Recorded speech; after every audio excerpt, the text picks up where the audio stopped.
Hello friends, ನಾವಿವತ್ತು ವರ್ಗ ಸಮೀಕರಣಗಳು ಅನ್ನುವಂಥ ಪಾಠದ ಲೆಕ್ಕಗಳನ್ನು ನೋಡ್ತಾ ಇದ್ದೀವಿ. ಇದು 10ನೇ ತರಗತಿಯ ಲೆಕ್ಕಗಳು. ಇವು ಕೂಡ ಟಿ ಸಿ ಬರೆಯೋರಿಗೂ ಕೂಡ ಹೆಲ್ಪ್ ಆಗಬಹುದು ಅಂತ ಹೇಳ್ತಾ ನಾವಿವತ್ತು ಇವೆರಡು ಲೆಕ್ಕಗಳನ್ನು ಬಿಡಿಸೋಣ. ಓಕೆ, ನೋಡಿ ಇಲ್ಲಿ ಮೊದಲನೇ ಲೆಕ್ಕವನ್ನು ನೋಡೋಣ. x plus 1 whole square is equal to 2 bracket x minus 3 close bracket ಇದೆ. ನೋಡಿ, ನಾವಿಲ್ಲಿ ಏನ್ ಬಿಡಿಸ್ಬೇಕಾಗಿದೆ ಅಂದ್ರೆ ಇವು ವರ್ಗ ಸಮೀಕರಣಗಳೇ ಅಂತ ಬಿಡಿಸ್ಬೇಕಾಗಿದೆ.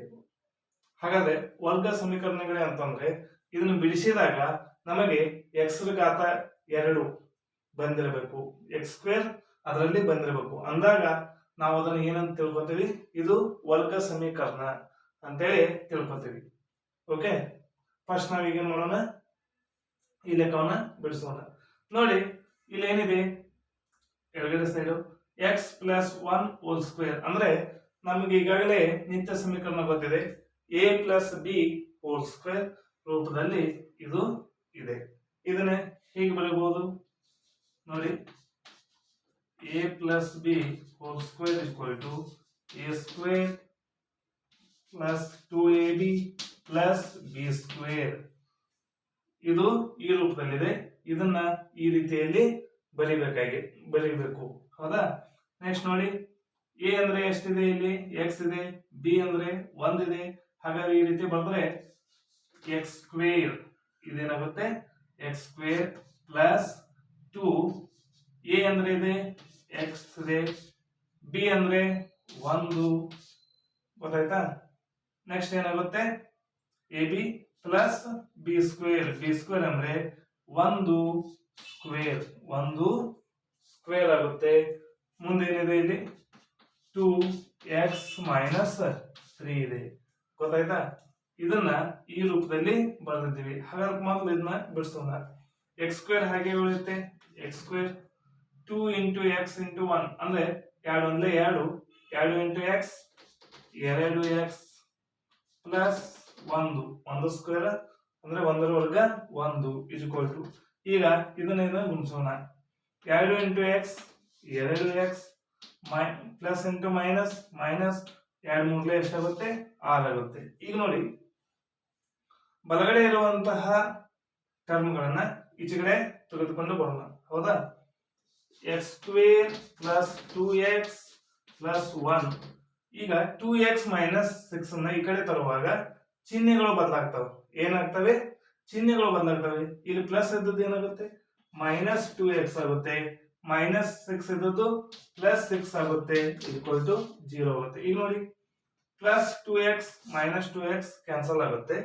ಏನ್ ಉಳಿತು, x ಸ್ಕ್ವೇರ್ ಉಳಿತು. ನೋಡಿ, ಪ್ಲಸ್ 1 ಪ್ಲಸ್ 6 ಎಷ್ಟಾಗುತ್ತೆ, ಪ್ಲಸ್ 7 ಈಕ್ವಲ್ ಟು 0. ನೋಡಿ, ನಮಗೆ ಇದು ವರ್ಗ ಸಮೀಕರಣ ಹೌದು ಅಲ್ವ ಅಂತ ಕೇಳಿದಾಗ x ರ ಘಾತ ಏನಿರಬೇಕು, 2, x ಸ್ಕ್ವೇರ್ ಇರಬೇಕು.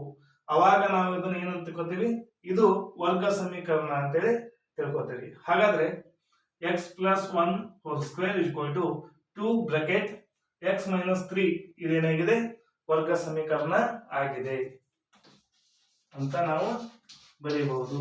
ಇದು ವರ್ಗ ಸಮೀಕರಣ ಆಗಿದೆ, ಗೊತ್ತಾಯ್ತಾ? ಓಕೆ, ಅದೇ ರೀತಿಯಲ್ಲಿ ಈ ಇನ್ನೊಂದು ಲೆಕ್ಕವನ್ನು ಬಿಡಿಸೋಣ. ನೋಡಿ, x square minus 2x is equal to, ಇಲ್ಲಿ ನೋಡಿ, ಈ ಬ್ರಾಕೆಟ್ ಅನ್ನು ಬಿಡಿಸಬೇಕಾಗಿದೆ. ಮೈನಸ್ 2 ರಿಂದ 3ಕ್ಕೆ ಗುಣಿಸಿದಾಗ ಮೈನಸ್ 6, ಮೈನಸ್ ಇಂಟು ಪ್ಲಸ್ ಏನಾಗುತ್ತೆ, ಮೈನಸ್ ಆಗುತ್ತೆ. 2 ಮೂರ್ಲೆ ಎಷ್ಟಾಗುತ್ತೆ, 6.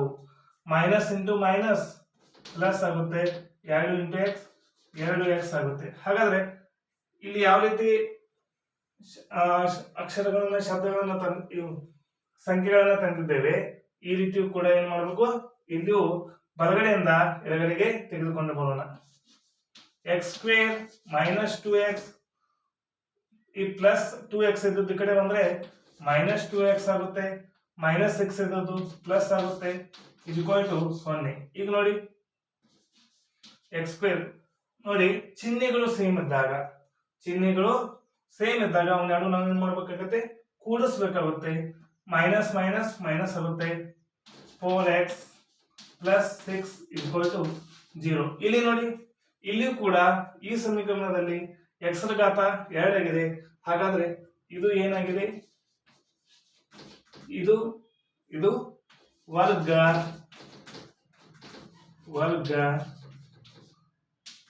ಸಮೀಕರಣ ಆಗಿದೆ. ಅಂತ ಹೇಳ್ಬೋದು. ಹಾಗಾದ್ರೆ ಯಾವ ರೀತಿಯಾಗಿ ವರ್ಗ ಸಮೀಕರಣ ಆಗಿದೆ ಅಂತ ನಾವು ಹೇಳ್ತೇವೆ ಅಂದ್ರೆ, ಆ ಒಂದು ಸಮೀಕರಣದಲ್ಲಿ x ರ ಘಾತ 2 ಆಗಿರಬೇಕು. ಅಂದಾಗ ಮಾತ್ರ ಆ ಒಂದು ಸಮೀಕರಣ ವರ್ಗ ಸಮೀಕರಣ ಆಗಿದೆ ಅಂತೇಳಿ ನಾವು ಹೇಳ್ಬಹುದಾಗಿದೆ. ಓಕೆ, ಈ ವಿಡಿಯೋ ನಿಮ್ಗೆ ಇಷ್ಟ ಆಗಿದ್ರೆ ಲೈಕ್ ಮಾಡಿ, ಶೇರ್ ಮಾಡಿ, ಸಬ್ಸ್ಕ್ರೈಬ್ ಮಾಡಿ ಅಂತ ಹೇಳ್ತಾ ನಮ್ಮ ಮುಂದಿನ ವಿಡಿಯೋಗಳನ್ನು ಹೀಗೆ ನೋಡ್ತಾ ಇರಿ. Okay, thank you.